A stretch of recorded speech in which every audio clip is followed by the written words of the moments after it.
Whose idea was this? Oh, no. I'll tell you what, this is fun. I don't even want to go into limo. You're gonna snag it up. Now, see, it floats. You know what, though? I'm looking forward to that show tonight. Oh, man. Sold out. Boy, that's a good cast. That was a beautiful cast, wasn't it? That's real. Yeah, He that's, can cast great. He just can't catch anything. He's a great caster. You gonna do a fishing show in there? That's all you think about is fishing shows. I'll tell you what, I hate those things, man. Every cast they do, they catch a fish. We got $5,000 worth of gear here. We can't get the bugs to bite. Okay. First time I ever went fishing, I was going with this girl. We were going down the lake down there, and she wanted to make love on a horse, and I never done it, and we did it, and I'm trying to keep my balance, and she fell off, and then the manager of Walmart come out and unplugged them out there. I didn't even want to make love on the horse. I wanted to do it on the rocket ship they had, but they were kidding on it. Oh, man, shut up. Who do you think has been with the ugliest woman here? Have you ever been with an ugly The woman? ugliest woman I've ever been with last week, and I'm starting to miss her. You remember that movie, 9.5 Weeks? When that fella had that woman all yeah. blindfolded, was feeding her fruit and stuff? yeah. Well, I was in there going, I'm gonna try that at my house. Well, apparently, bologna and string cheese is not a big turn on for a blindfolded woman. So choose your condiments correctly. One of those shows I was watching said the big thing now is you're supposed to talk to your partner while you're making Oh, love. I heard that, yeah. You know, which where I come from means ain't no cars coming, relax. Hey, there's David. David! You see us out here? We're in the middle of a lake in a boat. If he can, I ain't riding with him. Come on, guys. Hey, better get your stuff in. Oh, man, are you serious? Come on, got a show to do. Well, they're gonna put me in the movie. They're gonna make a big star out of me. We'll make a film about a man who's sad and lonely. And all I gotta do is act naturally. Well, I bet you I'm gonna be a big star. Have you ever had makeup on? One time, but I was young and needed the money.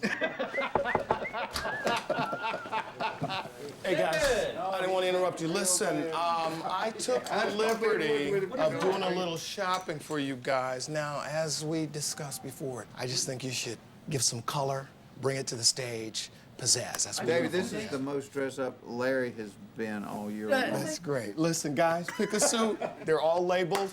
Try them on, knock it out the box, and I'll be back in a minute, okay, fellas? We'll put them on now? Clean shirt? No way.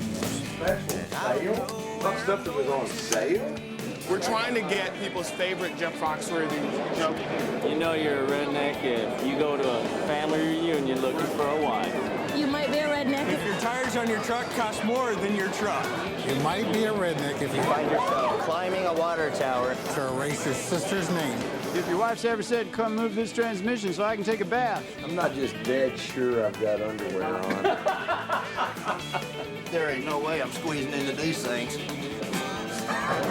First of all, Tammy Faye Baker, I want to say is, I'm kidding you. Come on. You know you're a redneck kid. Your mother can tell a state trooper to kiss her ass without taking the Marlboro out of her mouth. You might be a redneck if you Got a motor swinging from your tree. an engine swinging from a tree. Look at this dog, fellas. I didn't even know they made a 28-button suit. know you're a redneck if. You might be a redneck if know you're a redneck when you're mowing your lawn. mow your front yard. If you mow your grass and you find a car. You might be a redneck if you go to a dance and they say, do the hood down, you throw your girlfriend on the floor. What's up, Keith? A lot of white people in here this evening. Where's my horse? Where's my horse? You guys look like my relatives. You can't go on stage dressed like this.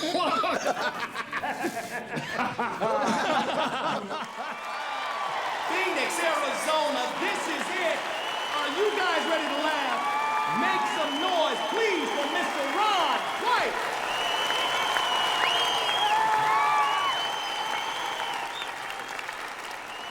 Yesterday I was sitting in a beanbag chair naked eating Cheetos. And I was flipping through the television and I saw Robert Tilton. He's a televangelist from Dallas, and he was staring at me. He said this, he said, "Are you lonely?" Yeah.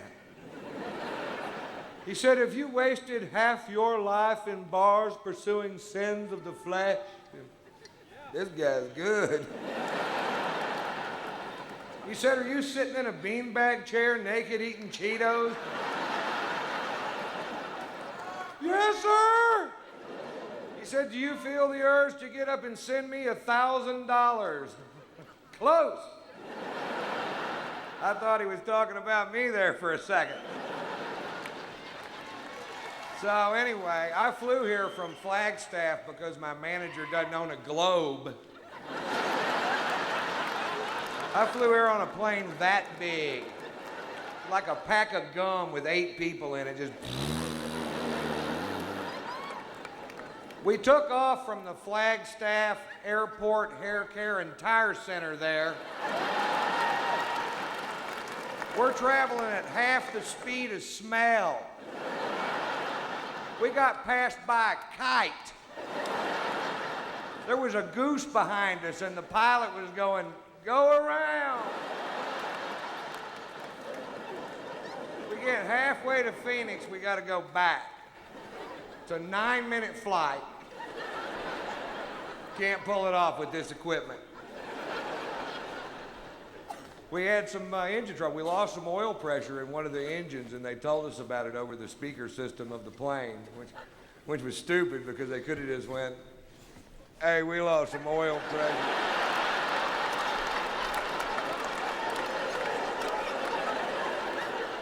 Heard ya. It was weird. Everybody on the plane was nervous, but I'd been drinking since lunch, and I was like, "Take it down, I don't care." You ever had one of those days? It's something hard. I don't want to limp away from this wreck.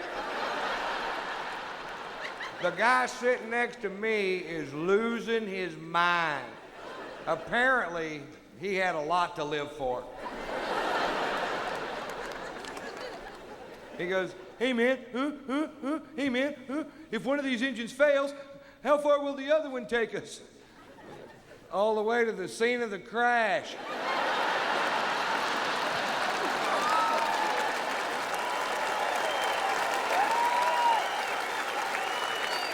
Which is pretty handy, because that's where we're headed.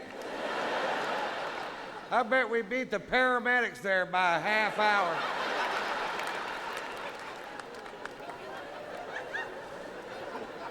I saw something today that came close to truth in advertising. The De Beers people are almost saying what they really mean, because the old De Beers slogan was, "Diamonds are forever." Then they changed it to this year, "Take her breath away." The new slogan is, "Diamonds render her speechless." Well, why don't they just go ahead and say it? Diamonds. That'll shut her up.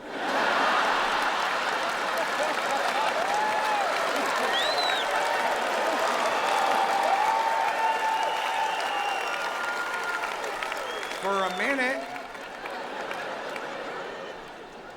It's good to be here. I was here last summer, and they took me tubing down the Salt River, and I was baffled by this.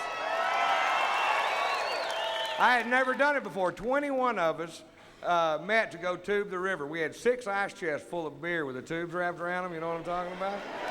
We floated down that river drinking beer for 6.5 hours.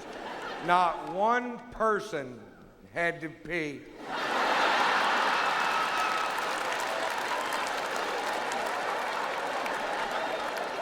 Is that normal? I'd like to think my friends wouldn't pee on themselves. I know I would. That was the best thing about tubing the river. You could just paddle up to somebody you don't even know. Talk to them while you're peeing on yourself. That's relaxed right there. If you're floating down a river, drinking a beer, peeing on yourself, There's no tension there, is there?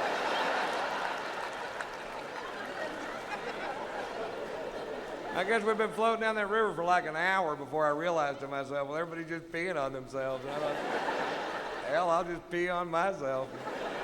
Everybody got mad at me. Of course, I was in a canoe. Standing up, too.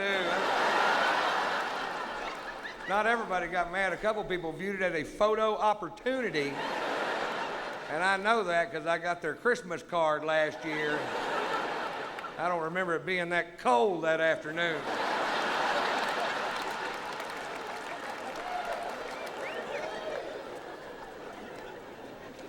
So I just got back from 10 days in Los Angeles. If you ever have a chance to do that, pass on that. I learned things when I go to LA. I learned this. They have bikinis now made out of seashells. I didn't know that. And I also didn't know this. If you're ever walking down the beach and you see a girl dressed in a bikini made out of seashells, and you pick her up and hold her to your ear, you can hear her scream. I thought I'd hear the ocean, but not over that woman. When we got in last night, some guys asked me if I wanted to go to a topless bar, and I didn't want to go. I just ended up going because you guys backed me up on this. You've seen one woman naked. You want to see the rest of them naked. It could be an old biker chick, you know, they're going to hang down to here. You don't see me naked? Yeah, I do.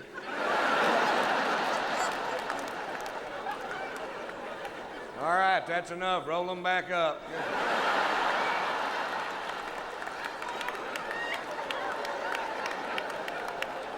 Things that make you go. It was a wild night. I ended up getting back to the Phoenician Hotel. They're so snooty. I got back to the hotel at 7:30 this morning, and I went up to the desk to leave a wake-up call for 7 o'clock. And the lady goes, Mr. White, it's past 7. Like, no, the next one. You got another one coming around, don't you? Why don't you just put me on that one? Huh? Here they're running 2 a day through Arizona.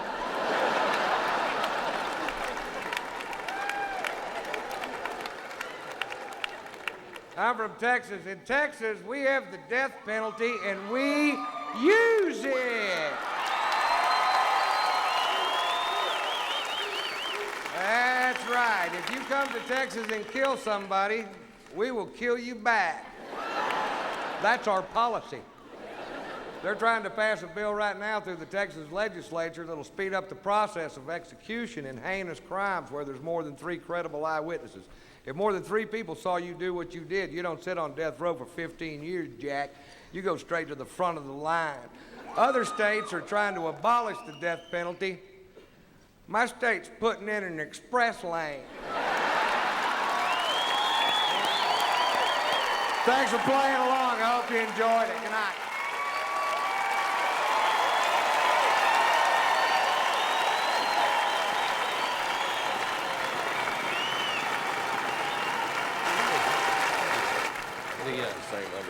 Fellas, look at this.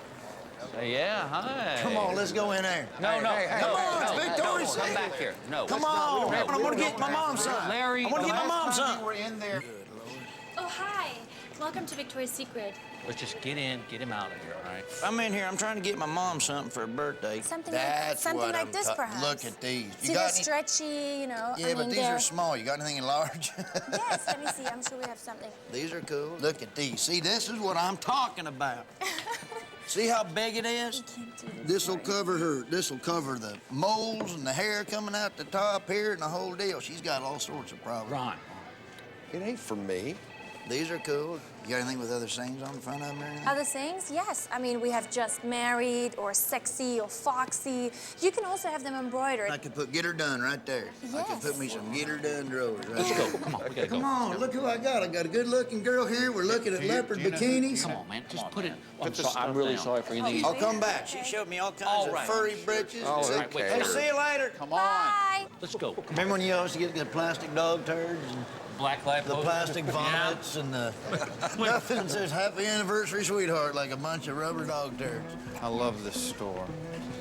This is the best store on the planet. It is. What is this? Oh, wait, I'm telling you, Jeff, this is art. You have never heard. Oh, it's remote control fart?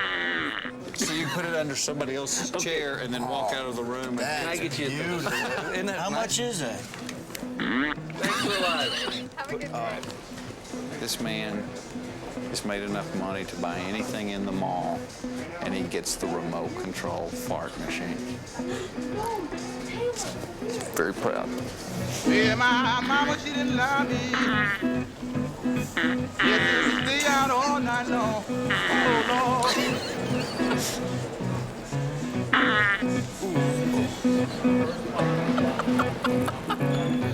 Well, my mama didn't love me.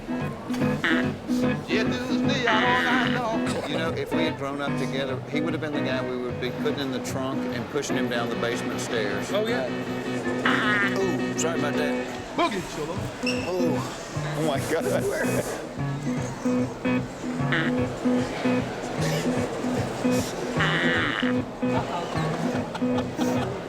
Maybe I'll get some. Lasts for 18 hours. And Oh, I apologize. I'll be back. are you downwind or what? Yeah, I'll be back. I'm sorry. This is a long-lasting product. He's still trying to sell the product the whole time I'm farting on it. Phoenix, Arizona, I give you the one, the only, Larry the Cable Guy. God bless you. Get her done. Boy, good to see you. Good to see you. I had a horrible nightmare last night. I dreamt I drunk the world's largest margarita and woke up this morning, there was salt on the toilet lid.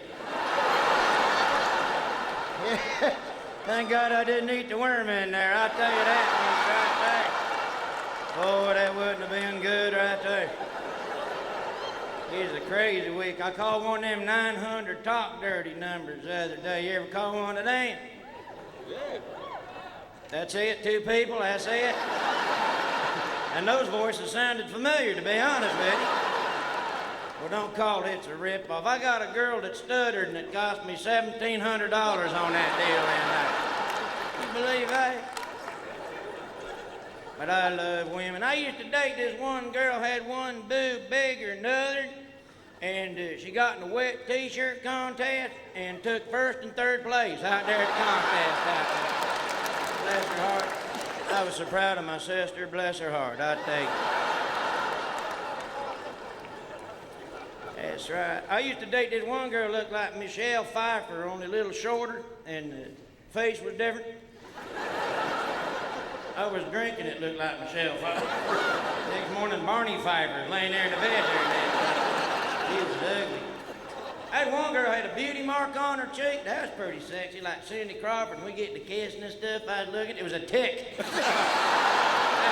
I knew I disappeared like a set of rims at a Puff Daddy concert. I tell you what, I was out the door. Out the door. So I went shopping around today, went to the mall, I went in. You ever seen this PetSmart? Oh, the critter store, you been in there? Yeah. You know what they got in there? A dog water purifying machine. You believe that? $75. Dog water purifying machine.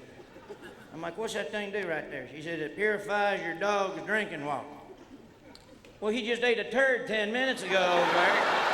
What, you got any turd purifying machines in here for Pete's sake? What in the world? That's like wiping before you poop. It don't make sense to do something like that. Doesn't make any sense at all in here. Pete's sake.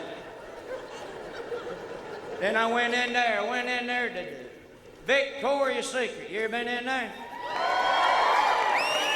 Yeah, get her done. That's right. That's like a grown feller Chuck E. Cheese in there. I like that joint. I was up there the other day. I was sniffing around in there a couple hours and looking for some gift ideas. You know what they got in there? Underbreeches with holes in the crotch. You believe that? $24, women paying for undershorts with holes in the crotch. I'm like, dadgum, I got a whole drawer full of them at the house, for Pete's sake. I bet I'm sitting on $200-300 worth of them underdrawers. There's a girl put a pair of them on for my birthday one time. I come home, she's sitting there, she's like, you want some of this right here? I'm like, no, look what it did to your undershirt. Good Lord, what in the world? Looked like a good place for one of them plug-ins or something, for Pete's sake, one of them vanilla plug-ins or something. They got all kind of stuff out there. They got this deal now, britches you eat. You ever seen that? Eating bridges? Eating bridges. Who in the world thought of eating bridges? What do you want to do tonight? Let me eat your undershoulder. Give me a glass of milk. I'm gonna gobble them up right here. I tell you. Honey, put some in the refrigerator. I'm gonna make a sandwich later. I was with a girl that liked that stuff. I was seeing this good-looking girl for about 6 weeks, and then somebody took my binoculars out of the truck there. Yeah, she was a midget stripper. And seriously, I met her at a party one night. She popped out of a cupcake.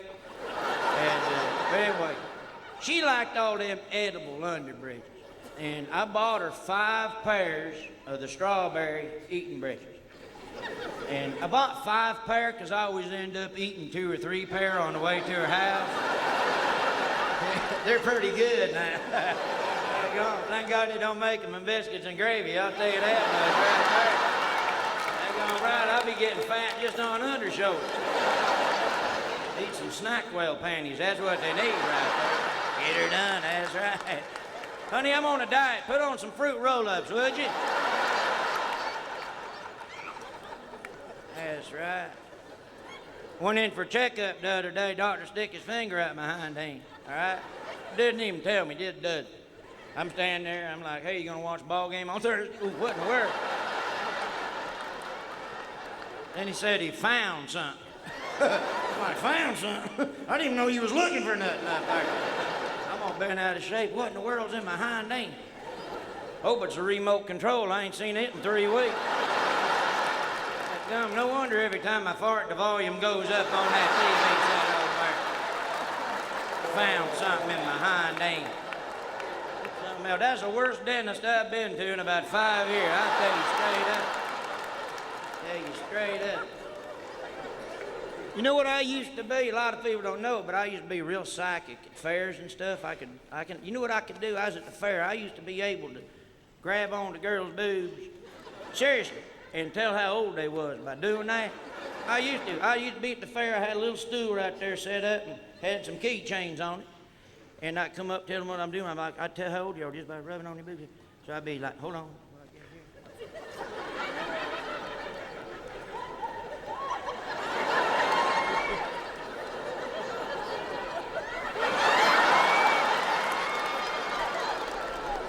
I'm like, you're 33 years old. He's like, you ain't even close. I'm like, here's a keychain. Get her done, that's right. That's right.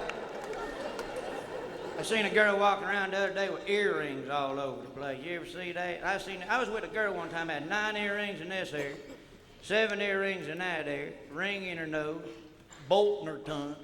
It was like making love to her and working on my truck at the same time with that girl right there. Didn't know if I should kiss her or just a torque in her butt crack. I didn't know what to do. And my sister got one of them. My sister, big old girl. And matter of fact, I had to hire a rodeo clown to distract her when I brought home the groceries last week. But she got a belly ring. You believe that? You don't get a belly ring if you're big. You get onion rings. That's funny. I don't care who you are. That's funny right there. That's right. I didn't know what it was. She come walking in. She's like, what do you think of that right there? I'm like, hey, you got a hitch. Yeah, now we can pull you away from the buffet every now and then. It's about time you done something, for Pete's sake. That's right. I was watching the TV the other day. People suing everybody nowadays. You believe that? People getting sued for smoking the cigarettes. They say it causes cancer, they're going to get sick. Well, it says on the box you're going to get sick. I'm gonna sue Hustler Magazine for giving my wrist carpal tunnel. How's that sound right there? That's right. That's funny. I don't care who you are, that's funny right there. You can't laugh at that, you need to get out of here, 'cause that's funny right there. That's funny. They want to take the Winston out of NASCAR. Did you know that? They say that's offensive. Well, where the world? Who's gonna sponsor NASCAR? Stay free mini pad? That'd be pretty good racing, wouldn't it? Well, we got 43 cars this year in the Kotex Cup. There's Jeff Gordon in the number 24 Strawberry Dew Chevy Monte Carlo. How'd you get tickets to the Tampon 200? Well, we pulled some strings and we got some good seats. Hey, get it out, you know, thank you very much. Appreciate it. Thank you.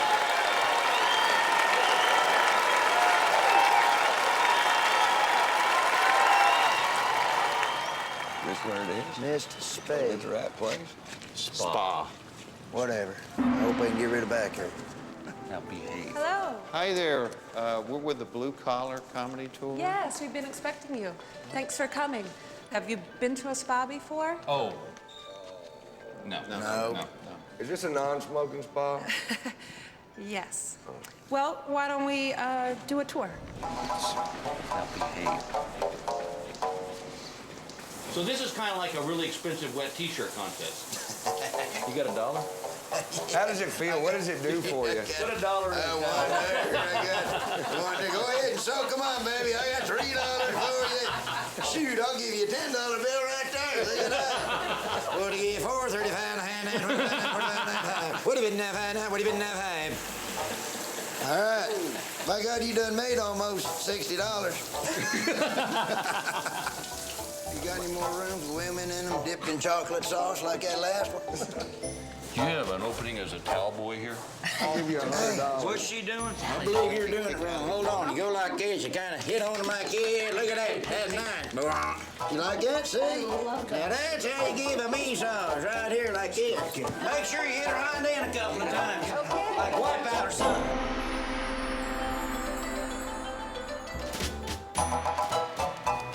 Okay. Okay, this feels really funky. Hey, what kind of joint you running in here? There's nothing like a single malt scotch at 10 o'clock in the morning with a little mud rub. That's what keeps me going.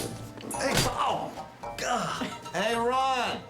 Hey, Ron, I bet you look like the monster from the Black Lagoon. Shut up! I'm doing pretty good in here. So I say what? Get naked and throw ass at each other. What do you think? Hey, Larry. Over here.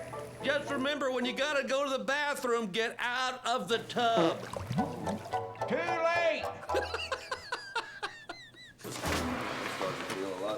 Oh, my. I feel like a new man. Ladies and gentlemen, please welcome a native of Winslow, Arizona, a very funny man, Mr. Bill Engvall.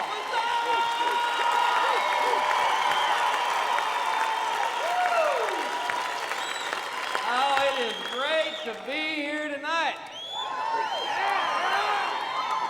In fact, it's just great to be out of the house. I'll tell you why. My wife and I had an argument last week that was so stupid that it bears repeating. My wife collects twist ties. Welcome to my world. What happened was I went to make a sandwich. I took the bread down, I took the twist tie off, I threw it down, and made my sandwich. Did I put the twist tie back on the bread? No. I did what every man in America does. I spun the loaf of bread and tucked it underneath.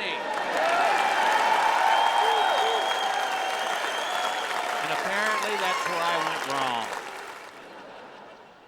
I got a great family. I got a 16-year-old daughter who just got her driver's license. So you should all drop to your knees and thank the good Lord above that you live here and not where we live. She is without a doubt the worst driver on the planet.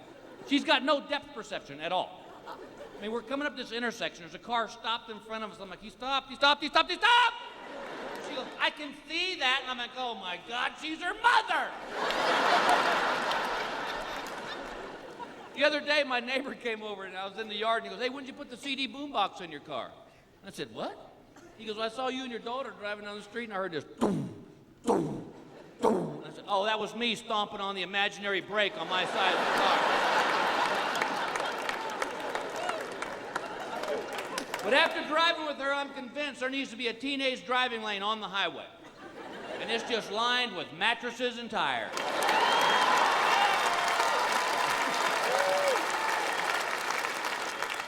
God, she's growing up. She's growing up, but I don't know when it happened, man. I used to buy her Minnie Mouse panties and little Winnie the Pooh underwear. I came home the other day and I was helping my wife fold clothes. I picked up this little pair of skimpy underwear. I looked at my wife and I said, hey, when are you going to wear these for me? She goes, I can't. They're your daughter's. No.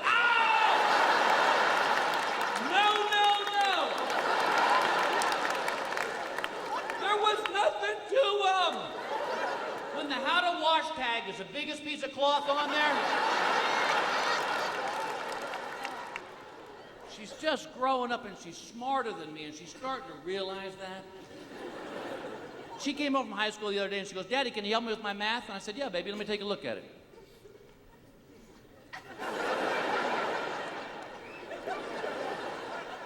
When they start putting letters with it. And she's got a lot of friends, which is cool. She's friends with the popular kids, she's friends with the unpopular kids, and she's right in the middle, which is where you want your kid to be, I think. Until they bring home one of their friends you don't see eye to eye with. Like, she's got a little friend who's into this goth stuff. Oh, my God. Have you seen these little freaks? What happened? The black nail polish, black lipstick, black eyeliner, black hair, liquid paper, white face. I'm sorry, didn't we used to call that Halloween? They walked in the front door and I looked at that little girl and just went, But it's my daughter's friend. I'm trying to be nice. And my daughter said, Daddy, this is my friend Lucy. And I said, well, hey, Lucy. Fur? She looked at me like, I will set you ablaze right now. See, nobody tells you about all that stuff when you're having kids. Nobody tells you about the stuff that you never hear about. Like, nobody told me that kids would get out of their bed in the middle of the night and come into your room. My son developed this really bad habit. He would get out of his bed in the middle of the night and come to my side of the bed and he'd get that close to my face and just stare at me. And you ever get that feeling when you know you're being watched? He'd be like, Dad.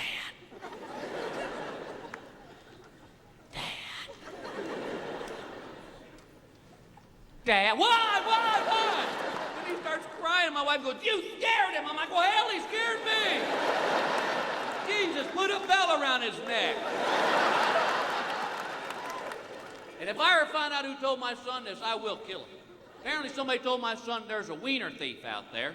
And if he takes his hand off it, they're gonna snatch it away. His hand doesn't leave his pants. It's like his own little worry stone. He just...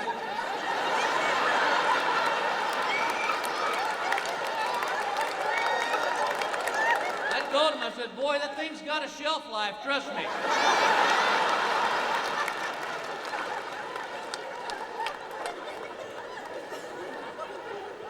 Then we had to have the big talk this year. I was on the road, my wife called me and said, you need to have a talk with your son. Guess he's in trouble. I said, what happened? She goes, well, his friends taught him how to go on the internet, and he brought up one of those sex sites. And I said, oh, God. I said, baby, did you write down the name of the site? Just reference? She goes, shut up. And I wanted my talk to be more informative with my son than my dad and I's talk was. We didn't even have a talk. And I said, Dad, when are you going to tell me about sex? And he goes, here, just read this Penthouse Forum. So I wanted my talk to be a little more informative, you know? I wanted my son to know about things that could actually happen to him. I'm still waiting on the VW bus full of cheerleaders, but that hadn't happened yet. But I know that these kids today are much more advanced than you and I were. So I sat him down. I said, son, I know you already know a lot of things, so why don't you do this? Why don't you tell me what you know, and then I'll just fill in the blank spots. About 30 minutes later, I'm sitting there with a pen and a pad of paper. What, you can do that?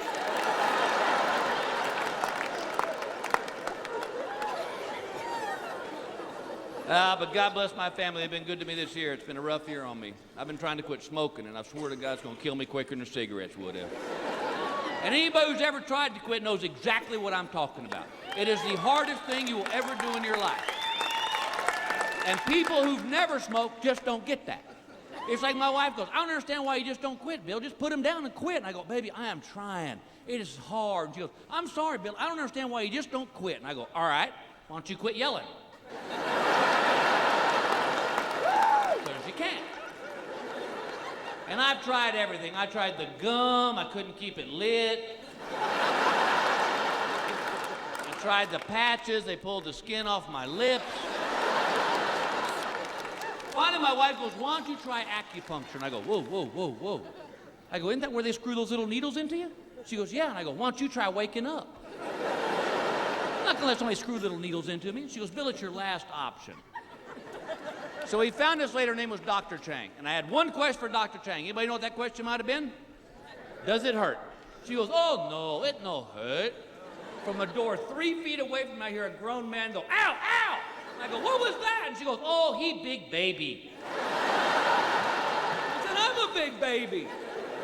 So the next thing I know, I'm lying on this bed in my underwear. She has screwed a needle into the top of my head, 3 in each earlobe, 1 in each pec, 1 in each shin, and 3 between each of my toes. And I'm lying on that bed thinking, dear God, I could use a cigarette right now. And I can hear her and her partner talking in Chinese, but I don't speak Chinese. And then they start laughing. I'm like, oh my God, they're filming this. So she comes in at the half-hour mark, and I think she's going to take the needles out. No, she puts a cotton ball on each of the ones in my legs, lights it on fire, and leaves the room. Well, now I'm freaking out, man, because all I can see is smoke drifting up from between my legs, and I cannot inhale it. Okie dokie.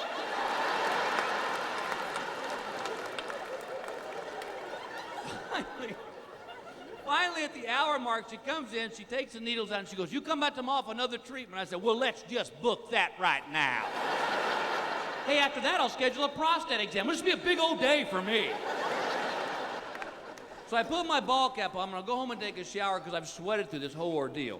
And I get home, I'm standing in the bathroom in front of the mirror, and I took my cap off, and I went, ow, ow. She left the needle in my head.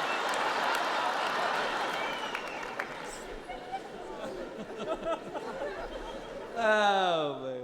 I took my family on an RV trip this last summer. I thought RV stood for recreational vehicle. No, it stands for Ruins Vacation. I had never driven one of these things. Dear God, it's 35 feet long, 8 feet wide, and got 2 mirrors that stick out 3 feet on each side.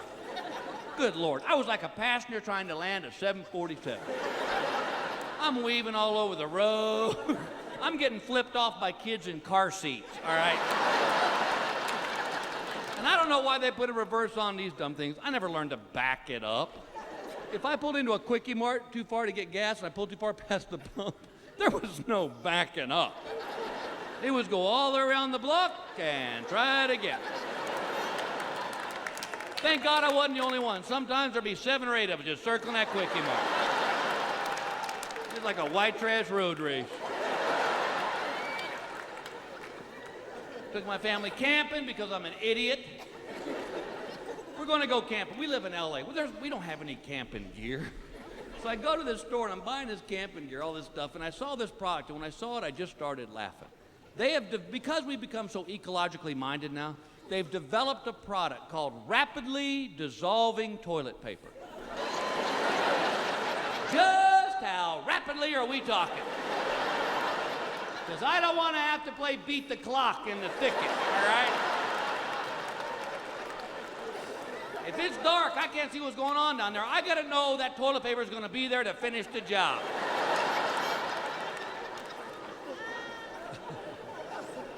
But the reason you do these things, the reason you go on these RV trips and these camping trips is because as your kids grow up, they also grow apart from you, and it just tears your heart out.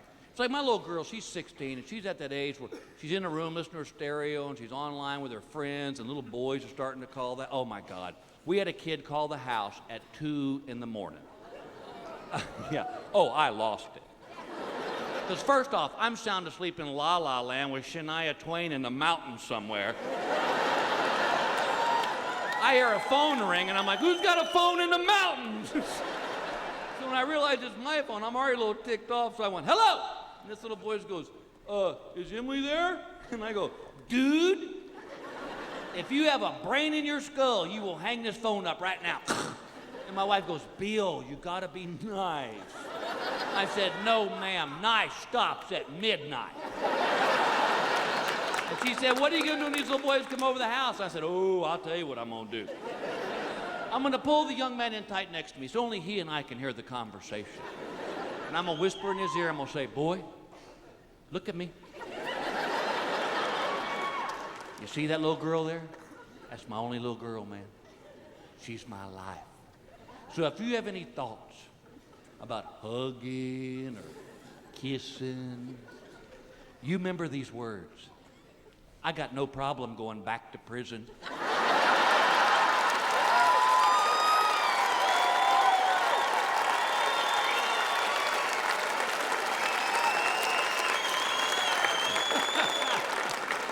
God bless my wife. That's what she puts up with every day of the year. We've been married for 20 years, and on our 20th anniversary, I got to thinking about the difference between that first year of marriage and that 20th year of marriage. Wow. Remember that first year of marriage, you'd pick a fight just so you could make up and have sex? 20 years later, you pick a fight just so they'll sleep in the other room.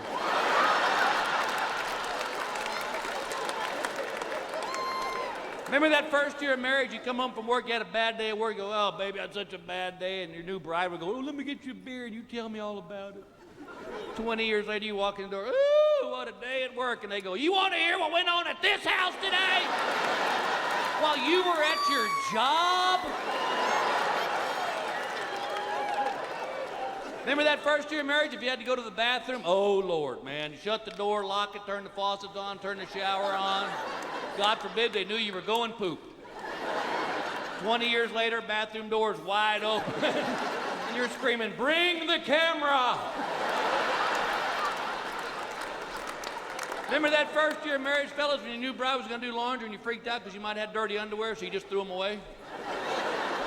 20 years later, you're just hoping to gross them out. If you can get your wife to scream, oh my God! Did you hit a deer?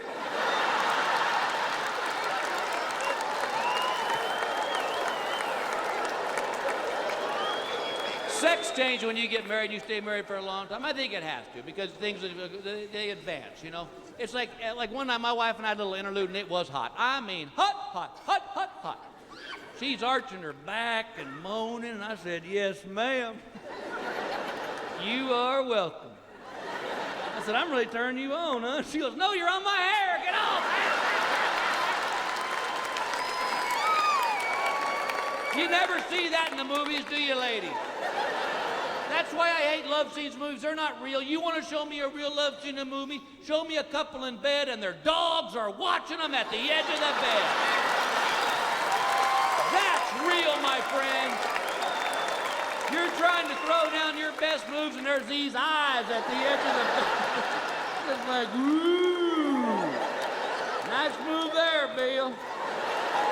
Jeez, don't that hurt your back? I take my wife's bra off and throw it across the room. Dogs bring it back.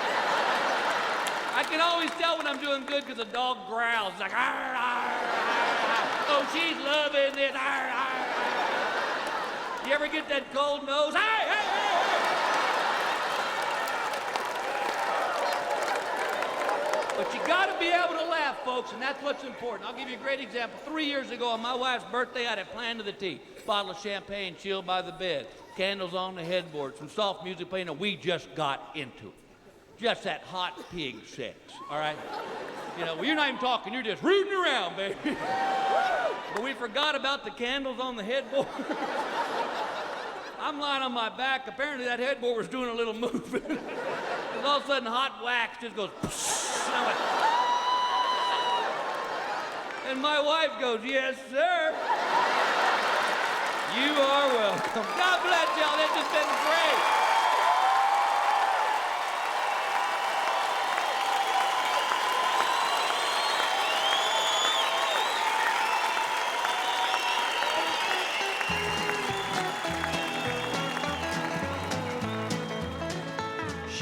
Hey, where's Fox? I don't know. I think he went running around somewhere. He's like a little kid. My granddaddy had this exact truck right here. Did he really? Yep, 1934 Chevrolet 3100. Can you see me now? Can you see me now? You guys see Jeff? Ron? Yeah, we can see it. Where you? Looks good, though. We're they making some money in here. Can you see me now? Yes, Jeff, we can see it. Look at this bass. That catfish. Huge. By the way, Jeff, we can still see you. Where? He's right there. Let's go. Good God! Let's go. Jeff, go take it off. Dude, that's pretty good. Hey, that's pretty good right there. Get out of here. Coleman Camp stove. Tough to beat. Jeff, we see you. You I believe think that? that's a fake tree, Larry. That's Jeff again trying to scare us. It's a fake tree. How'd you do that? I like any bait called Spanky. Where might we find the stink bait? Anybody Yes, working this? there's got to be a stink specialist around Stink here. We need stink bait. Stink bait. Do y'all have stink bait? How would you rank the stink? We want Stanky stink. like stinky, show enough stinking stink. Probably this right here. That's a good stink right there. Y'all need to smell that. Oh, God. $5 says you No, won't get any. Ryan, eat the $5. stink bait. $5. Nope. Just taste it. Oh, man. No, He did it. Oh, my God. I cannot we believe did it. you. Does he need the money? Ladies and gentlemen, the man you've all been waiting for, Mr. Jeff Foxworthy. Thank you very much. Thank you very much. How are you? Phoenix in July. Apparently the people that book these things don't get the Weather Channel, but it's been one of those years like that for me. In February, I was doing a show in the northern part of Minnesota, and it was so cold, a beautiful place. It was so cold, it's like 15 below zero. And after the show, we were talking to some guys backstage, and they were trying to talk us in to going ice fishing with them. It's 15 degrees below zero. I said, guys, you know what? I appreciate it. I said, I don't really think I want to be that cold. And one of the guys goes, oh, it's not that cold. He goes, we built a big bonfire out on the lake. And you call us stupid in the South. But I got to thinking about that ice fishing, especially from the point of view of the fish that gets caught and then thrown back. Think about it. In the animal kingdom, that has got to be the closest thing to one of those out-of-body experiences. That fish that gets thrown back, he goes back and he tells his buddies, he's like, dudes, I was just swimming along, and all of a sudden I felt myself being drawn towards the light. And it was getting brighter and brighter, and then I went through this opening, and I saw my dead relatives all around me. And I saw God. He was wearing a flannel shirt and a Budweiser hat. And he held me and said, it's not yet your time. Go back.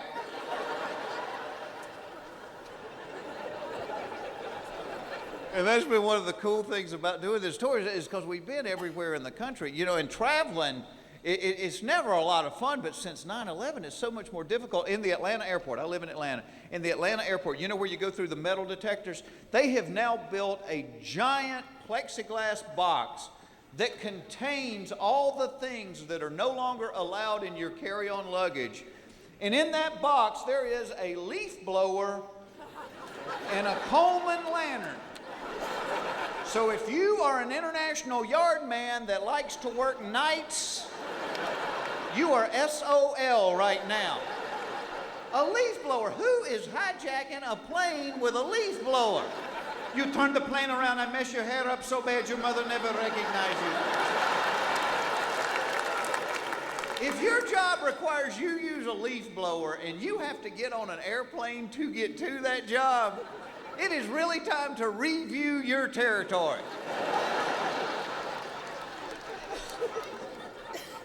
You see a lot of things in airports. You know, they tell us now the economy's bad. You see it in the airports. Because everywhere we go now, all the rental car places are selling the used rental cars. And I have driven some bad vehicles in my life. I have never been so desperate for an automobile, I wanted a used rental car. Because you know what people do to rental cars. My mother will not drive 55 miles an hour. You put her in a rental car, she's doing donuts in the grocery store parking lot. Buying a used rental car is kind of like going to a house of ill repute looking for a wife. Anything that's been driven that hard by that many people, you really don't want to put your key in it.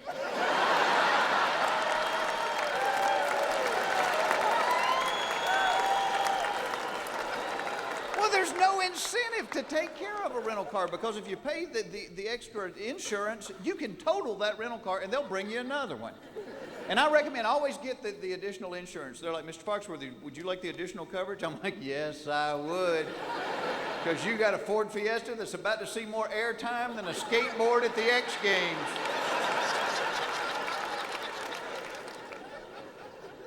So welcome to our job. You know, we talk about this all the time. We feel like we have the coolest job in the world. And it's funny because, you know, like tonight, you get to meet a lot of people backstage.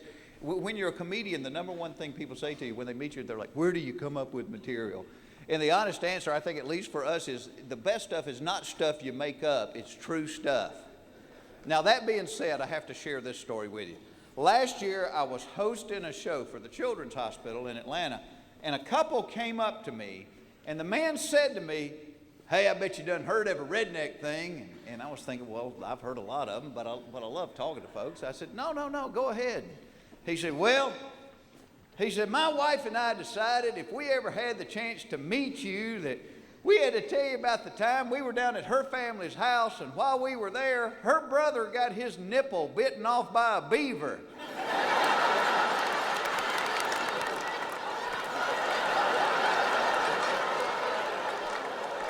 I said, you have my attention. Because it's kind of hard to walk away from a story like that. You're almost required to say, how did that happen? Oh, and they were happy to share the whole tale. Apparently, the brother and his buddy were driving down the road, and a beaver ran across the street, and they accidentally hit it with a truck, and then the beaver went down into the ditch on the side of the road, so they decided they were going down in the ditch to find this thing because they wanted to take it to the taxidermist, because we all know how pretty they look on a Thanksgiving dining room table just holding that turkey up. So he said he went down in the ditch, he found the beaver, he picked it up by the tail, and he said, look at it. It ain't cut up or bloody or nothing. And apparently, nothing is the word that brings a beaver back to consciousness. And at that point, the animal lurched out and bit his nipple off. Did not bite it, bit it off. O-F-F off, bit it off. That is a new kind of hurt right there. And it is so rare, I am at a loss for words. The only reply I could come up with, I said, I bet that is the only time in history the headline of the paper could include the words beaver and nipple and nobody'd be offended by it.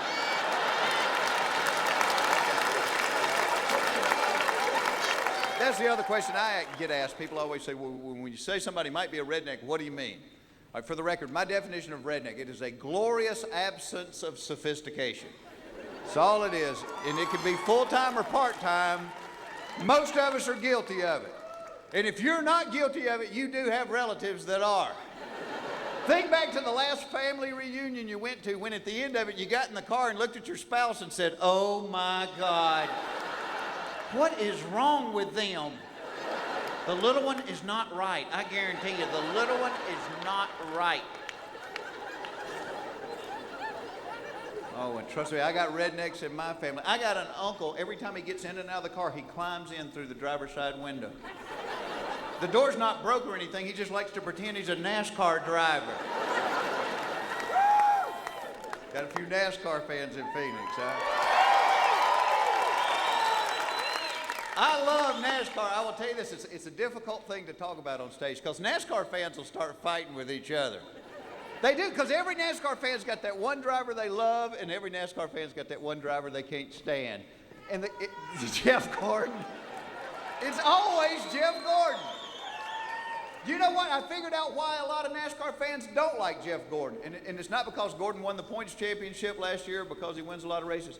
A lot of NASCAR fans don't like Jeff Gordon because Jeff Gordon enunciates. And there's not a place in NASCAR for that kind of stuff. See, true NASCAR fans want an interview with the driver where you have no idea what he's talking about. Boy, I tell you, we run pretty good all day long and did develop a little bit of a push early in the race, brought her in, Booger Jackson wedge in, and she ran like a spotted butt ape after that. Had some real good pit stops, especially that splash and go there towards the end. Did get a little trouble in the middle of the race when Ricky puked the motor. I got in his oil. I touched Dale there on the backside, but for the most part, the Hardee's, Burger King, Taco Bell, Pizza Hut, Kentucky Fried Chicken, Chevrolet, she just awesome.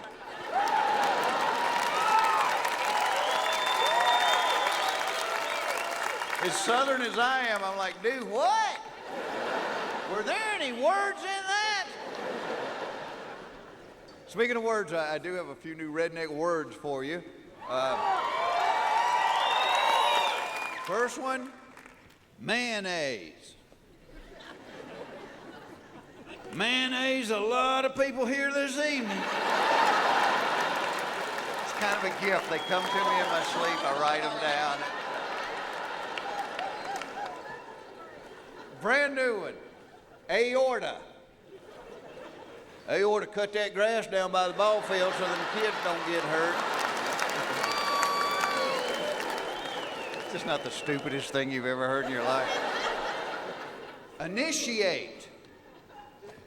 My wife ate 2 hamburgers. Initiate a bag of potato chips.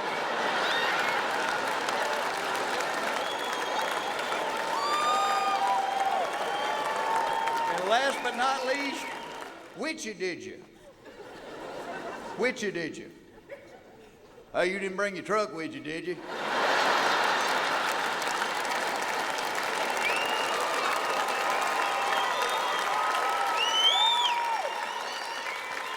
Somebody will be using which-a did you tomorrow. And I always felt like you couldn't talk about rednecks unless you are one, and I are one. You know what? Growing up, I didn't know that's what I was, and now looking back, it was oh so obvious. No, I'm not making this up. My entire childhood, our mailbox in front of our house had the letters M-A-L-E painted on the side of it. And by the time I was in the 11th grade, I was like, that ain't right. That M's supposed to be capitalized, isn't it? That is a true story. When I was in the 3rd grade, my uncle did that as a joke, and nobody got it.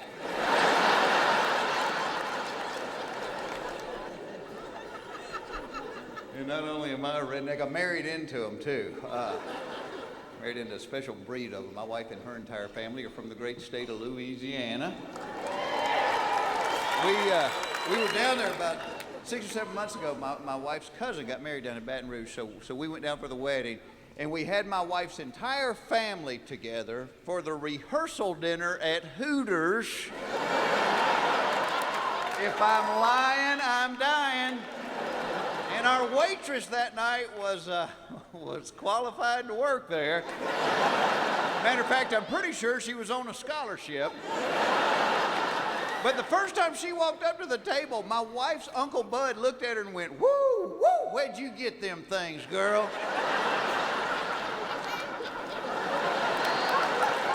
I thought, oh, she's gonna get mad. And she didn't, she was so cool. She said, I bought them. And then Bud's wife, Lois, said, you know, I've been thinking about buying me some. And Bud turned to Lois and said, you are 62 years old. You getting a boob job would be like hanging a new chandelier in a haunted house.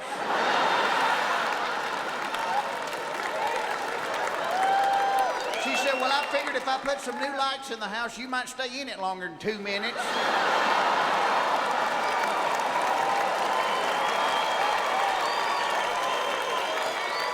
My children share these genes.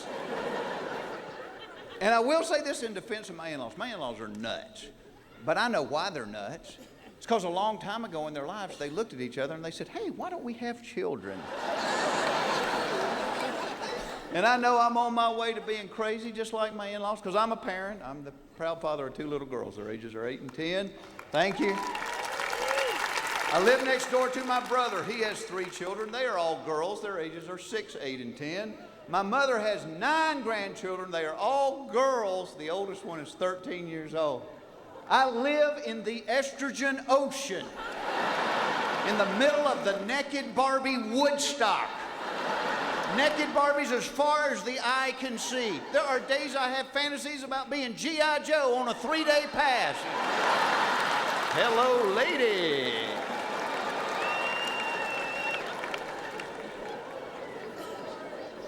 But I love these girls, and I have learned so much about girls. I'll tell you something I've learned. I've learned girls can be a little bit more emotional than boys. Yo, I spent half my life trying to figure out what people are crying about. Like, honey, calm down and just tell me what happened. Well, I came in and I was going to go upstairs and play with them, but then they locked the door and they called me a stupid head and they said I couldn't be in their club and I was looking for you and I was calling you and calling you. I'm like, honey, calm down. You're going to scare the children. Now just tell me what happened.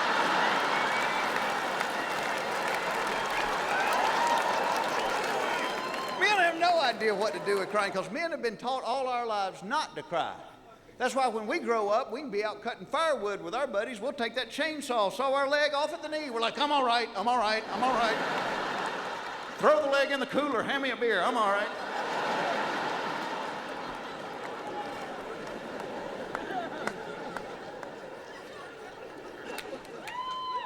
And kids are great for a comedian because kids are funny without even trying to be funny. My wife and my mother-in-law had ordered bathing suits through the mail order, yeah. So the bathing suits arrived. They're trying them on. My mother-in-law walks out in her bathing suit. My youngest daughter looked at her and said, Gamma, you shouldn't draw on your legs with a blue magic marker.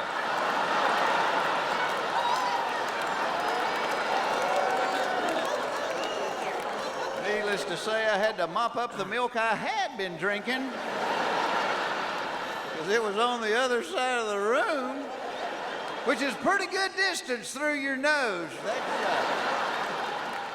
That's gonna sting a little while.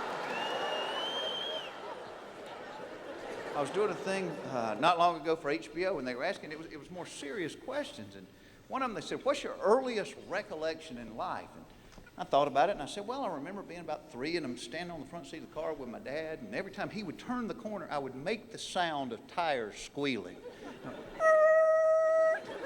My dad would go, quit squealing my tires. And all of a sudden, it dawned on me, what was I doing standing on the front seat of the car? See, back in those days, kids weren't too good to go through the windshield with the rest of the family. When my kids were 3, I couldn't back out of the driveway unless they were in a car seat with a shoulder strap and a safety fit. Think back, I can vividly recall riding all the way to Florida laying in the back window of the car. People behind us going, Harold, is that one of those bobbing dogs? Nah, that's a skinny kid with a big head. Boy, what a big head. My dad slammed on the brakes. You went and bounced around the car like a pinball game. I remember as a child, my mom would leave me, my brother, and my sister in the car while she ran into the grocery store. If you did that to a poodle now, they would fry you on the 6 o'clock news. And I tell you something else, now that I'm grown and have kids of my own, I understand why my mother didn't want to take 3 youngins in the grocery store. I would rather take a beating with a brick stick than take kids in the grocery store. Because as soon as those doors slide open, those kids start begging like homeless people at Christmas time. Somebody with little kids, help me out here. The worst aisle to take kids down in the grocery store is the cereal aisle. Oh, I hate the cereal aisle. You know why? Because little kids buy cereal the same way grown men buy lingerie. They will buy stuff they care nothing about just to get the prize that's inside. And you forget about the cereal aisle. You know, you got them in the store and you're just trying to keep them from putting stuff in the cart, and you turn the corner and there it is, and they're like, oh, you gotta buy the Fruity Thoughts and Pebbles. You gotta buy the Fruity Thoughts and Pebbles. Oh, please buy the Fruity Thoughts and Pebbles. Please. We are not buying that. We bought it before. You guys didn't even eat it. It went stale. We had to throw it away. We'll eat it today. We'll eat it. We'll eat it in the car on the way home. I promise. I swear. I promise. I swear. I said, I'm not buying it. Put it back. You gotta buy it. You gotta buy it. You gotta buy it.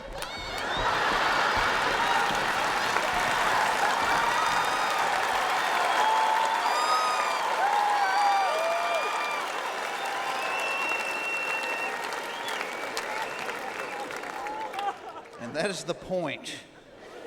When I very calmly walk up to the child and I say, where are your parents?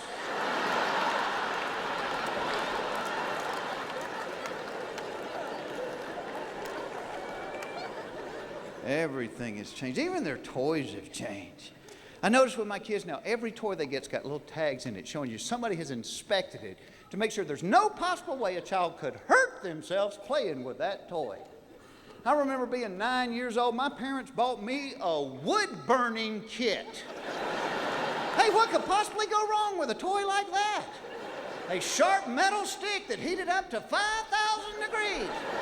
And I'll tell you something, our dogs and cats didn't have a little tag around their neck, but everybody in the neighborhood knew who they belonged to. Yeah, the Circle F brand, that's Foxworthy cat right there.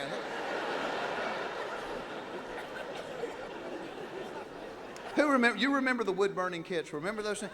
The cord on it was about that long. So you're always guaranteed to be right next to the drapes while you played with it. What were they thinking, some of those toys? Did anybody else have the swing set? My parents were too lazy to actually pour the concrete in the ground. We had the swing set. Every time you swung above this high, the front legs would go womp, womp, womp. There were stunt men that would not swing on our swing set. What were they thinking, some of those toys? Lawn darts.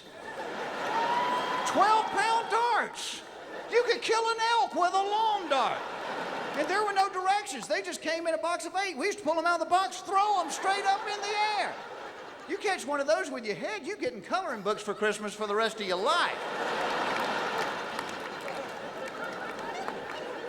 I have a lot of guys will say to me, man, how you live with all those women? I love living with all those women because I've accepted the fact they just about have got me trained the way they want me. Seeing a lot of men go through their entire lives never realizing they're being trained. Guys, if you got a wife, a girlfriend, a mother, or a daughter, you are being trained. And just because they ain't using the cattle prod don't mean it ain't happening. I've been married 18 years to an awesome girl. It did not dawn on me until about year 5. She was training me, and I remember the night I realized it. We were both in bed reading one night, and my wife said, I'm hot. And I closed my book, got out of bed, walked over to the wall. I turned on the ceiling fan. I was almost back to the bed, and I went, whoa. I wasn't hot. And I guarantee you the next morning she called her mother and said, Mama, it is working so well. Last night all I had to say was I'm hot, and he got out of bed and turned on the ceiling fan. And I'm sure her mother said, baby, I am so proud of you. Oh, I'd put your daddy on the phone and let you tell him, but I just said I'm hungry and he ran into town to give me something to eat. Guys, do you know why they are able to train us? They are smarter than us. Oh, it ain't that big a deal. That's saying you're smarter than a creature that every time it takes off its underwear, it tries to grab them with its toes, flip them in the air, and catch them with its hand. You are smarter than that. It is a good feeling when you catch them on the first try, though, isn't it? Got my underpants right there. See, women are smart, and women keep men confused. We do, because like a lot of times men and women can say the exact same thing to each other and get totally opposite responses. Like a woman can say to a man, I'm not wearing any underwear. Man's first thought is, all right, might get lucky. But if a man says to a woman, I'm not wearing any underwear, her first thought is, oh no, I'm gonna have to wash those pants twice.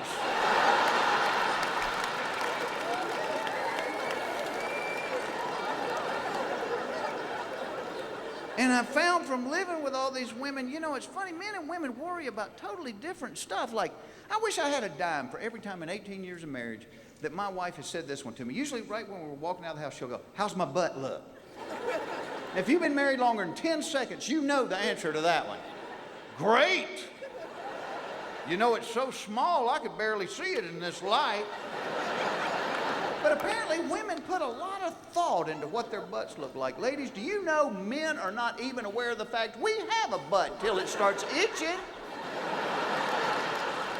And a lot of guys aren't aware of the fact scratching it in public might be offensive to somebody. Mr. President, how you doing? Good to see you. And men ought to keep our hands off our rear ends. We should. For a lot of reasons. The biggest one is because we are causing our own butt erosion. We are. Have you ever seen an old man's butt? No, you have not, because they don't have one anymore. They've scratched it all off. An old man's butt looks like you made a frog stand up and put on a pair of double knit pants. When you lie down to go to sleep tonight, I want that to be the last visual image. That frog pulling them britches up.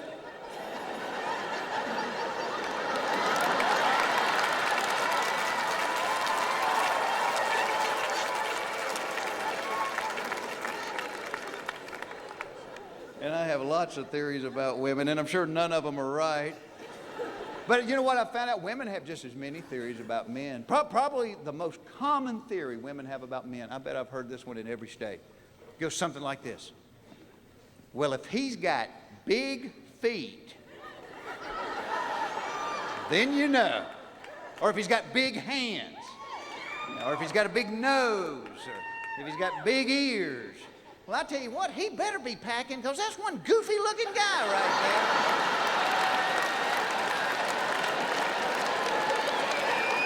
And silly as it is, men do worry about these things. And ladies, bless your heart, you have come up with all these expressions to reassure us.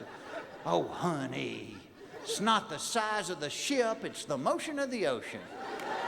Which might be true, but I know it takes a long time to get to England in a rowboat. A couple of ladies writing that down. Takes a long time.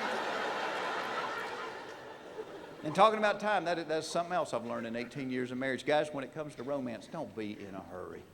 Because, see, women are like diesel engines. And what I mean by that is, it may take a little while to get them warmed up. But once you do, they can run a long, long time. Whereas men, on the other hand, see, men are more like bottle rockets. Ooh, ah.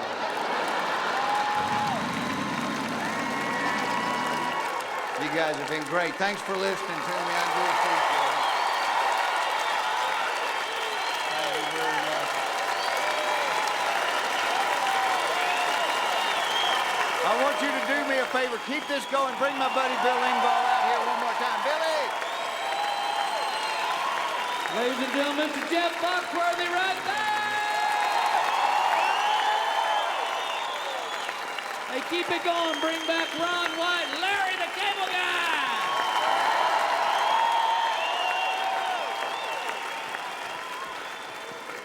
They great. They are. You guys have been simply awesome. Bless your heart. Bless your heart. You know, I got to tell you, this show has been the most fun thing I have ever done in show business. And when we first started doing this, the first night we had no idea of how to close it. And I will tell you this, when you're a comedian, the greatest thrill in the world is making people laugh. But it gets your adrenaline going so much, there's no way you can possibly go to sleep at the end of the night. And so we've all been friends for about 15 years. And so we have spent so many nights at the Waffle House at 2 o'clock in the morning just sitting around and telling stories. And so we decided, you know what, that's the way we're going to close this thing every night, is to just come out and tell stories that has made each of us laugh through the years. And I got to tell you something, and everybody's got great stories, but Yin Yang here, you got to tell the story about when you took your sister to the flea market because she was all bummed out. Remember that?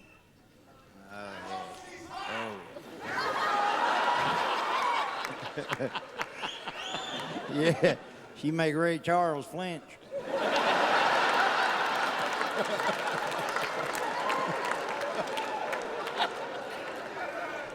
Well, my sister is covered with mold. All right, she got mold all over her face there, bunch of mold. And we used to call her Old Moly. But she went down there to church and got saved. Now we call her Holy Moly. And it ain't funny, to be honest with you. But she's feeling bad about her mold, so we figured we lift her spirits. Took her up to the flea market up there, get her something nice, and we was up there. She's already feeling bad about her moles, and then the night before, she got this horse, and it busted his leg, and I had to shoot it, and now it's got a broken leg and a gunshot wound.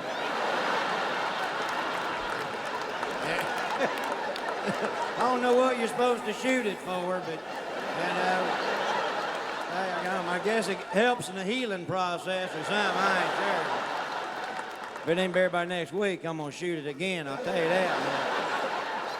But we was up there at the flea market, and my grandma couldn't make it up there. She got arrested at Bass Pro Shops.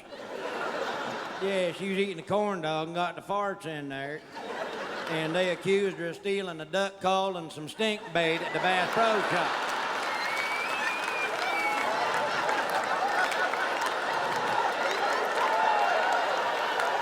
Yeah, ridiculous. She didn't even have any pockets on that nightgown she was wearing in there. So we's up at the flea market. And my sister's feeling bad about her moles. And she's complaining all day long about her moles. My moles this, my moles that, my mole. So we walked past this feller up there at the flea market. Got no legs, all right, selling boots. And that's right, got no legs, half an arm, one ear. Name was Lucky.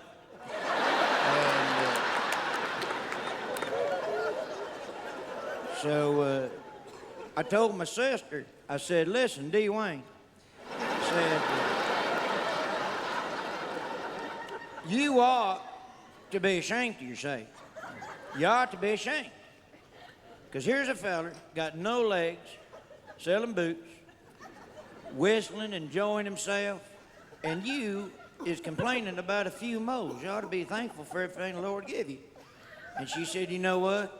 You're right, I ought to be thankful for what the Lord gave me. She started to get a little extra hitch in her giddy up, started smiling a little more. And as soon as we passed that fella there with no legs, I heard him say to his buddy, good Lord, did you see the moles on that girl's face right there? That's right, true story. Well, Larry, thank you so much for sharing that with everybody. Makes you feel better about your family, doesn't it? Yeah, it really does. It's kind of like going to the state fair every time. Feel better about your own relatives. It's Ron's turn. I'm going to let you guys pick tonight. He can either tell the story about, remember when they put the Bengay in his grandmother's girdle, or the time he got thrown out of the bar in New York City. Oh, yeah. We got to go to the bar. New York. All right, New York. I got thrown out of a bar in New York City. Now, when I say I got thrown out of a bar, I don't mean somebody asked me to leave and we walked to the door together and I said, bye, everybody, I gotta go. 6 bouncers hurled me out of a nightclub like I was a Frisbee. Those big old New York bouncers that think bouncing's a cool job to have, they just think about bouncing. They hang out with other bouncers talking about bouncing. They go home every night, watch Roadhouse, and fondle themselves. For wearing a hat, I walk into a bar with a hat on. This guy, real pissy, goes, "Take off the hat!" And I'm like, "What's the deal?" He goes, "I'll tell you what the deal is. Gay people in this area wear hats. We're trying to keep them out of our club." I'm like, "Oh, really? The only way we can tell down in Texas is if they have their hair cut like yours."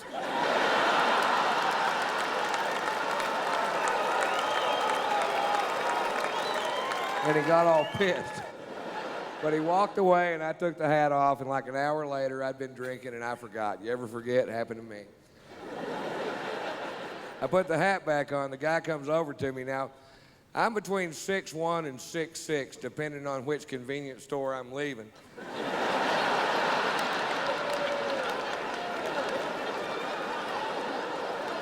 I weigh 230 pounds. The guy comes over to me, poking me in the shoulder with 2 fingers, says, "You're out of here." I was like, "I don't think so, Scooter." And I was wrong. They hurled me out of that bar. And then they squared off with me in the parking lot, and I backed down from the fight, because I don't know how many of them it would have taken to whip my ass. But I knew how many they were going to use.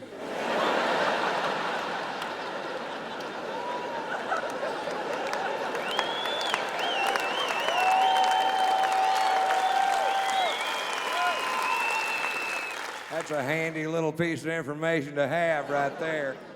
Well, they called the police because we broke a chair on the way out the door, and I refused to pay for it. I refused to pay for it because we broke it over my thigh. The cops showed up, and at that point, I had the right to remain silent, but I didn't have the ability.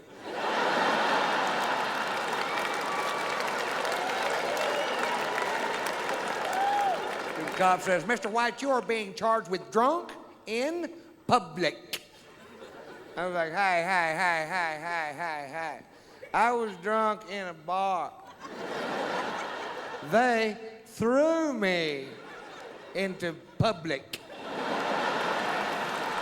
I don't want to be drunk in public. I want to be drunk in a bar, which is perfectly legal. Arrest them." Well, he didn't arrest them. Instead, he made me do a field sobriety test where you stand on one foot, raise the other foot 6 inches off the ground, and count to 30. I made it to woo. Is that going to be close enough? Well, it wasn't close enough, so they call in for my arrest record. There's some good news. Satellites are linking up in outer space.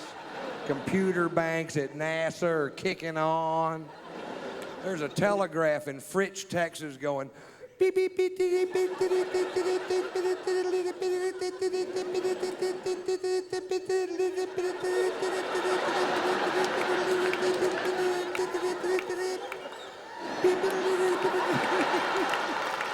This part takes a while.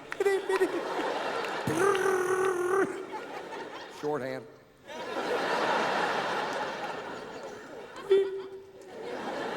Now, I told you that story to tell you this story.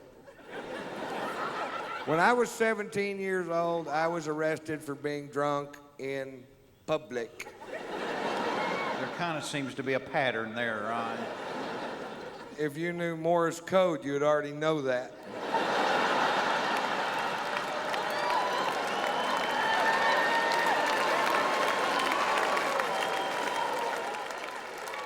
And one DWI, which was a bogus charge because it turns out they were stopping every vehicle traveling down that particular sidewalk. And that's profiling. And profiling is wrong. On the drunken public charge in French, Texas, the arresting officer, who I had literally known all my life. You know what I mean? This guy lived 4 doors down from me in a town of less than 400 people. We've met. He takes me to jail. When we get there, he asks me if I have any aliases. And I was just being a smart ass and said, yeah, they call me Tater Salad.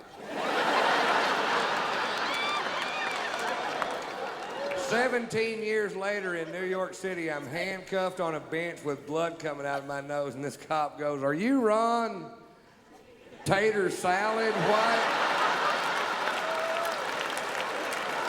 You caught me. You caught the tater." Thanks a lot. You guys like it. Thank you. Well, that's cool. All right, it is your turn, and you don't get a choice. You have got to do some "Here's Your Sign" jokes.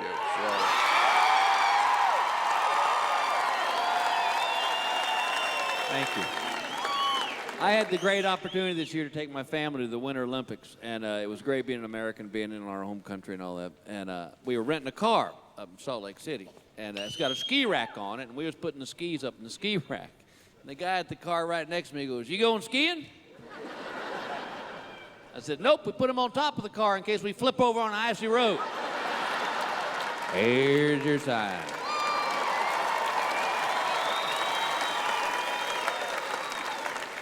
This last year I had a chance to go elk hunting. I got me a nice one, had it hung on the den wall there in my house. And my neighbor comes over and he goes, "You shoot that thing?" I said, "Nope, he ran through the wall and got stuck." Here's your sign.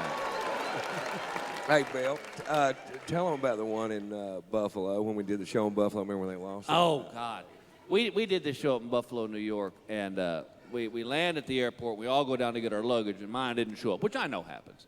So I go down to the lost luggage office where everybody's in such a good mood. Who applies for that job? Who says, "I want to work in lost luggage"? You don't have a good day. That's like having a job emptying porta potties. You're just going to catch crap all day long. That is beautiful. Did you just make that up? Yeah. I like to use analogies in my show. That's where they compare things.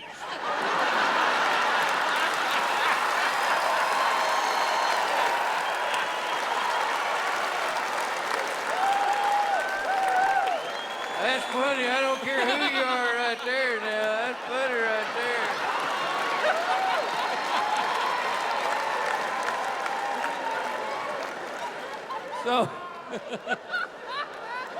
So I'm trying to be nice to this woman in the lost luggage office. And I said, "Excuse me." And she goes, "Can I help you?" I said, "Yes, ma'am. You lost my luggage." She looked me right in the eye and said, "Has your plane landed yet?" Where? I said, "No, princess, I'm having an out-of-body experience. I'm just checking on it." Here's your sign. I hate to stop you, but I've got one for you, and I know you have so many of these things. I'd love to hear this one. But this happened to me last week. We're in the process of remodeling our house. We've been doing it for a while, and we have the painters in there right now. You know, and they're putting the sheets over the furniture, and we have a piano, just a regular up against the wall piano. Last week, one of the painters says to me, "Is that y'all's piano?" "No, that's our coffee table. It just has buck teeth." Here's your sign. He did not, Yes, did he? did. Oh, my God. I'll keep that one. I'm going to keep that one. Hey, let me try one of these Bill Engvall, "Here's your sign" Dave. I'm sorry. I did not mean to start this. No, you can use it. Your next album will go aluminum.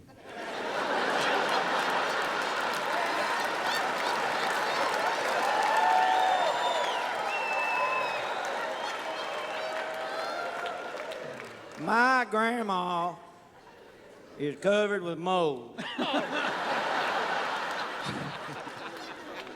No. My grandma recently just passed away. 104 years old. That's right, but they saved the baby.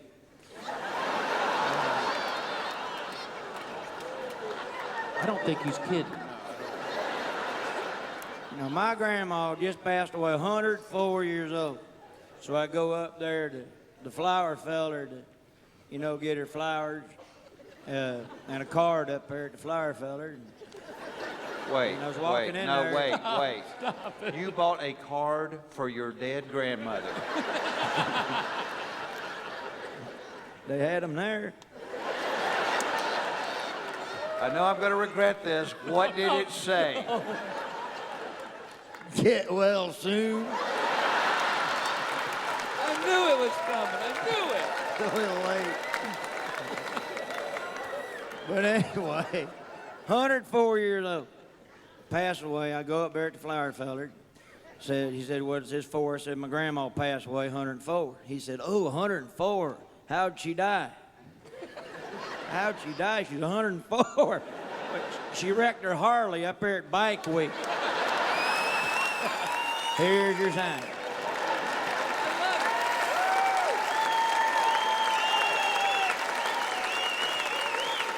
It was better than I thought it was going to be. Hey, Bill, I got one. Oh, do you? Yeah, my son, Tater Tot,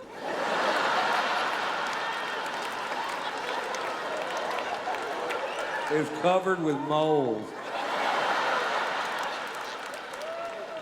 Yeah, my son, when he was 6 years old, was going to fly by himself from Dallas to Austin to spend a week with his grandmother. I'm putting him on the plane. His grandmother's taking him off the plane. And the lady I was buying the ticket from says, is there going to be somebody there in Austin to pick him up when he gets off the plane?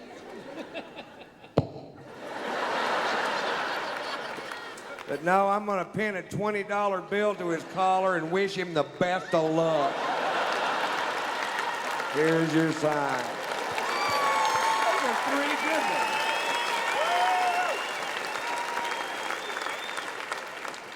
Bill, what do you say you try one? Yeah, let me give it a shot. A couple weeks ago, my car broke down. I was on the side of the road, had the hood up, and there's smoke just pouring out of the motor. This guy stops to see if I'm all right, but he asked the stupid question. He goes, your car break down? Nope, car wanted cigarettes. I pulled over. Here's your sign. I was in the store the other day. I'm buying some pants, and I put the pants up on the counter, and the little girl behind the counter goes, you gonna buy those? I said, nope, gonna steal them. Just wanted you to see them before I walked out of the store. Hey, tell them about the one that you done did over, what you call her?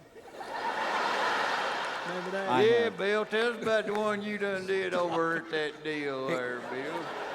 He just ended a sentence in 9 prepositions. He's an overachiever. Well, I don't know about all that, but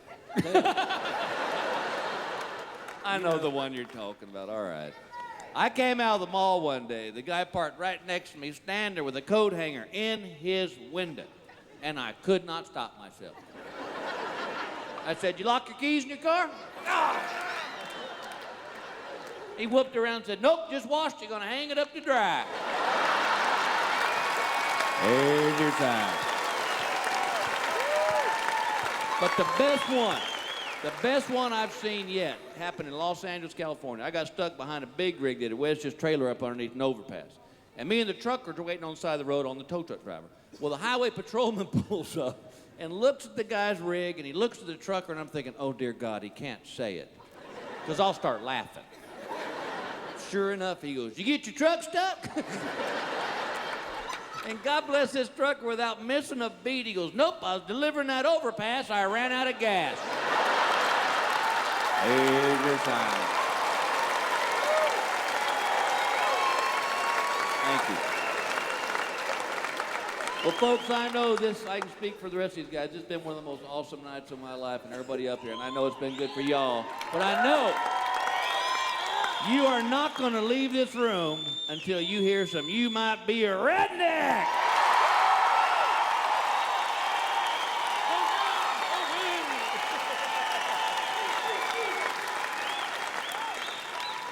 If you think NSYNC is where your dirty dishes are, you might be a redneck.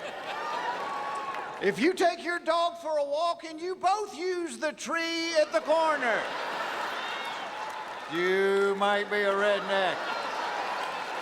If you think a 401k is your mother-in-law's bra size, you might be a redneck. If your dad's cell number has nothing to do with a telephone, you might be a redneck. If you keep a fly swatter on the front seat of the car so you can reach your kids in the back seat of the car. They're like, can you do that? Is that okay? No, don't do that. If your working television sits on top of your non-working television, you might be a redneck. If you've ever been accused of lying through your tooth, you might be a redneck. If you work without a shirt on and so does your husband, you might be a redneck. If an episode of Walker, Texas Ranger changed your life, you might be a redneck. If you've ever worn a tube top to a funeral home, you might be a redneck. Oh my God, wait. I can't even believe you just said that. Why, did you see that? No, I got one better. If you've ever opened a beer during a eulogy, you might be a redneck. I'm just guessing one of your relatives. My Uncle Jack. I swear to you, Jeff, we weren't even outside. We were in the church. And the Reverend had just finished the eulogy and we heard, and we look in the back and he's sitting there with a beer and he goes, what?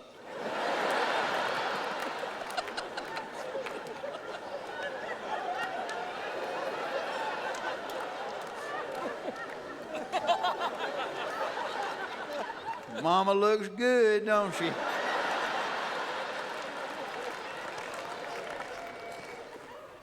That ain't Mama.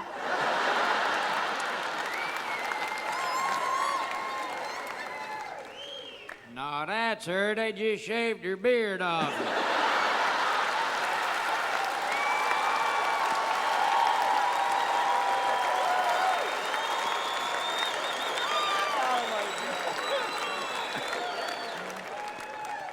Forgot my beer.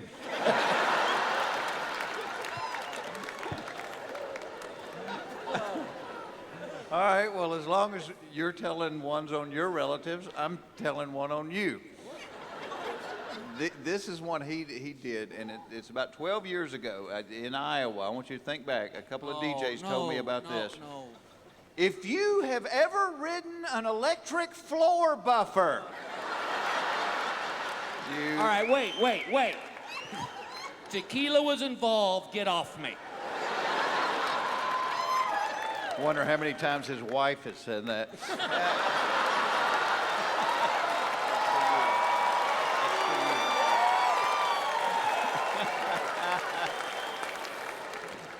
One more on you. If you ever empty the bed of your pickup truck by driving backwards really fast and slamming on the brakes, That's how we moved. you might be a redneck. If you've ever used a bar stool for a walker,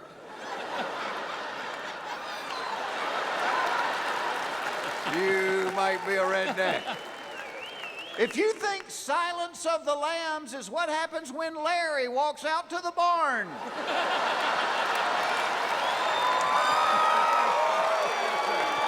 That's funny. I don't care who you are. That's funny. Get her done. if there is an electronic singing fish in more than 3 rooms of your home, you might be a redneck. If you missed 5th grade graduation because you had jury duty, might be a redneck. If you think fast food is hitting a deer at 65 miles an hour, you might be a redneck. If somebody tells you you have something in your teeth and you take them out to see what it is, you might be a redneck. If you have a complete set of salad bowls and they all say Cool Whip on the side,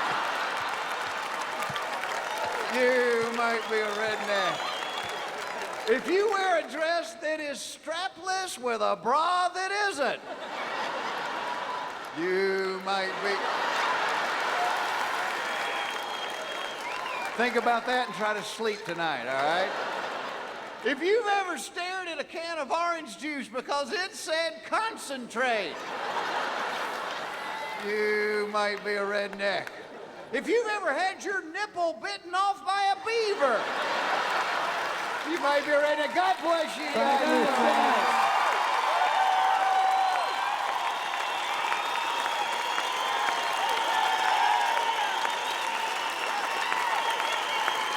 God bless you. You guys are awesome. Thank you.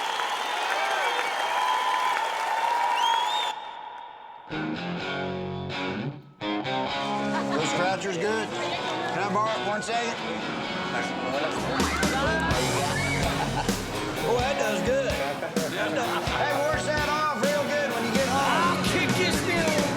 Got something for Larry's pressing, man. Let's see what it does. Work detected. Work detected. Every time that I come home, nobody wants to let me be. Who's the actor here? There are no actors here. Believe me, this is an actor-free environment. Well, I appreciate your feelings and Look at this. I could Halloween in these things. Look at that. I feel like 100 pesos. Look at this. No. So don't ask me no questions, and I won't tell you no lies. So don't ask me about my business, and I won't tell you goodbye. Come on, guys, it's showtime. And now, ladies and gentlemen, I'd like to do a little something for my honeymoon. I'm doing a book signing in Alabama, and this guy comes up and he said, "Will you personalize it?" And I said, "Yeah, I'll write whatever you want." He said, "I want you to write, to Josh, please quit flicking your boogers in your daddy's truck." But I'm trying to make conversation with the guy, and I said, "How old's your son?" Thinking he's gonna say like 4 or 5. He goes, 22.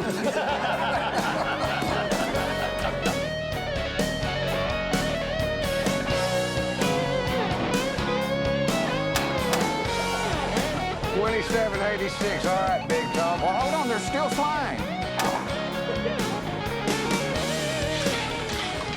What do they do with these? Take him to Hooters. I can sell used cars in Texas. Good. So don't ask me no questions. Earlier today, we were in Victoria's Secret. This is from Rhonda's Secret. Hey, Larry, I found something that's going to remind you of your prom night. And I won't tell you goodbye. I'm gonna have the Texas cheesesteak and hash browns I want with cheese, onions, chili, jalapenos, hot sauce. What is wrong with you? What? Does your cardiologist know that you eat this way? Believe me, Fox, I didn't get to where I am today worrying about what I was gonna feel like tomorrow. Oh, you're just gonna let me die, aren't you? Oh my God. Hold on there. Go up there and stand like that, and I swear I'll get it right by you. All right. How do you do it? Oh, there you go. You might be a redneck if you've ever slept in the Waffle House. I'm about to go on record right now as saying I don't think any of this is funny. The director of this film is easily amused. So don't ask me no questions, and I won't tell you no lies. Yeah, don't ask me about my business, and I won't tell you goodbye. Saddle that cow up and I'll ride it till it spits. Don't tell nobody I done that. That's just for you.